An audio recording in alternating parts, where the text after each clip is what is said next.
유문열 3 시작하겠습니다. 이게 뭐냐면요, 그 수도는 어떻게 구성이 되는가. 그러니까 계획도시죠. 계획도시. 그 도시라는 거는 이제 계획을 하고 만드는데 그 국가의 상징이라고 할 수 있는 그 수도가 어떻게 이루어졌냐를 얘기를 합니다. 그래서 이제 우리나라는 뭐 중국의 책에 쓰여 있는 거랑 뭐 유교적 그런 유교 경전, 그 다음에 풍수지리 해서 이렇게 이 두 가지로 유교라고 쓰는 게 낫겠다. 뭐 어쨌든 간에 그거를 알아볼 겁니다. 봅시다. 자, 전 근대 사회에서 그냥 중세라고 하면 됩니다. 근대 전. 그래서 중세 사회에서는 수도는 일반적으로 전 국민을 이론적으로 통치하는 국왕이 거주하는 도시로 지칭하였다. So, 전 근대 사회에서 수도는 어떻다? 행정 위기상 최고 위치를 점하는 도시고요. 국가 권력의 상징의 의미적 뭔 소리야? 국가 권력의 상징적 의미를 드러내기 위해 의도적으로 계획된 곳입니다. 주로 경도라고 얘기했대요. 그러니까 수도가 곧 경도예요. 경도로 지칭되었던 조선시대 수도인 한양은, 그러니까 수도를 경도라고 하고 경도가 한양이었던 조선은요, 이런 거 만들어야 된다는 겁니다. 이거 굳이 내가 밑줄 안 쳤거든요. 왠지 알아? 밑에 그대로 있어요. 그래서 일문단에서는 수도의 의미, 그리고 우리 조선시대 때도 수도가 어떤 의미였는지 얘기를 해주고 있죠. 개념 설명해 준 거죠. 그래서 봅시다. 그래서 오랜 시간에 걸쳐 도성 건설이 중첩적으로 이루어진 고려의 개경과 달리, 즉 개경 오래 걸렸죠. 한양은 유교적 이념 구현을 목적으로 하며 비교적 짧은 시간 내에 이루어졌다. 다르죠. 이 과정에서 동아시아 각종 제도 원형이 담긴 것으로 간주되었던 주례의 고공기에 제시된, 그러니까 주례라는 책에 고공기라는 게 있었대요. 이 고공기에 뭐가 있었대? 입각하여 다음과 같은 점들을 우선시했다.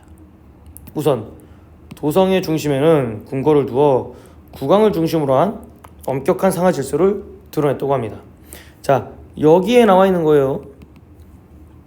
도성 중심에 궁궐을 두어라. 왜? 이게 국왕의 그런 왕권을 나타낸다. 중앙에 있으니까. 또한 궁궐 앞으로는 쭉 뻗은 남북 축의 큰 길을 중심으로 좌우 대칭으로 주요 건물을 배치한대요. 궁궐 앞에. 그러니까 이제 이게 그거면요, 여기에 궁궐 박아요. 가운데. 그 다음에 이제 남쪽으로 이렇게 해서 뭐 여기에다가 이제 중요한 그걸 대칭으로 이렇게 박으란 소리죠. 그래서 궁궐을 중심으로 한 이론적 공간 창출했다. 이는 뭐다? 이는 권력의 지상에 대한 이론적 지배를 상징하고요, 정당성을 부여하는 것입니다. 동아시아 대부분 국가의 도성 공간과 마찬가지로 하늘의 질서를 지상에서 구현하려는 의지랍니다. 그렇대요. 그래서 얘는 요거 이렇게 가는 거죠. 이 외에도 관하는 궁궐 앞에, 시장은 궁궐 뒤에 위치해야 한다는 면조후시. 그래서 앞에는 이런 어쨌든 이거 관하인가 봐요. 그다음에 뒤에 시장이란 소리죠. 그다음에 궁궐의 왼편에는 종묘, 좌종우사, 이겁니다. 좌조우사. 왼쪽에 종묘, 오른편에 사지. 왼좌, 오른 우니까요.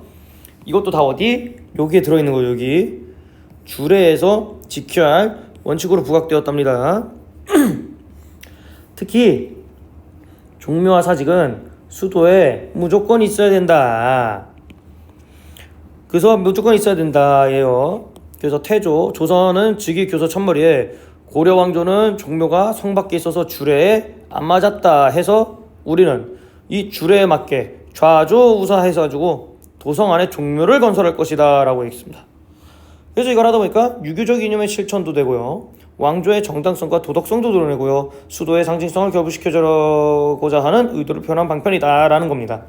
그러니까 고려가 망할만 하지 않았냐? 이런 거 안 지켜서 그런 거야. 어디 이런 거를 근본도 없어. 야, 이 조선은 뭐 하겠다? 이런 거 하겠다 라고 한 거야.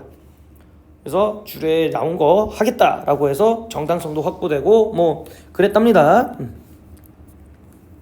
다음에 한양도성의 공간 조성은 위와 같이 유교적 이념의 구현을 목적으로 계획됐어요. 그러니까 위에는요, 그 유교 경전에 나와 있는 걸로 한 거고요.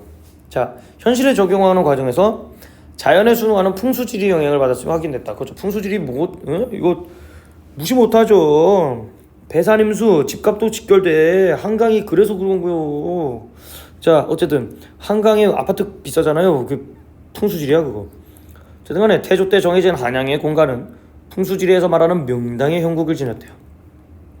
한반도의 조종산인 백두산으로부터 내려온 지맥이 조산인 북한산을 거쳐 주산인 북악산으로 연결되어 있대요. 그러니까 이게 쭉 해가지고 이게 한반도에 그 왔다 이게 킹산이 있대요. 킹산. 그게 뭐야? 킹마운틴이 백두산인데 그 백두산 쭉 내려온 이게 북한산 북악산을 찍고 간대요. 그러면 그 기운이 한양까지 쭉 오겠죠. 주산의 왼쪽에는 좌청룡 타락산, 오른쪽에는 우백호 인완산 뭐 이런 게 있어요. 그 좌청룡, 우백호, 뭐 북주작, 남현무 이런 게 있어요. 그 사방신이라고 하거든요. 사방신. 그래서 청룡, 백호, 주작, 현무 뭐 이렇게 있습니다. 그래서 이 산들이 다 그렇단 거예요. 남쪽에는 안산인 목면산이 위치했대요. 그럼 이 목면산은 아마 현무일 겁니다. 남쪽이라. 그래서 이들 4개 산이 내사산을 이루었다. 주산인 북악산을 배경으로 명당을 잡아 경복궁을 안친 결과 군주가 거주하는 궁궐이 도성의 중심에 벗어나 다소 북쪽에 치우쳐 위치하였대요. 왜? 명당에 경복궁 했더니 조금 치우쳐야 돼요. 성내 중간에 동서의 중심 가로를 내고 이 가로 끝에 대문을 내어요. 근데 이게 지금 얘기하는 게 다 어디 있냐? 여기 있어요. 다 요거요. 요거 보면서 얘기하시면 또 이해가 더 빠를 겁니다. 그래서 뭐 어쨌든 뭐 어디 갔지 일지.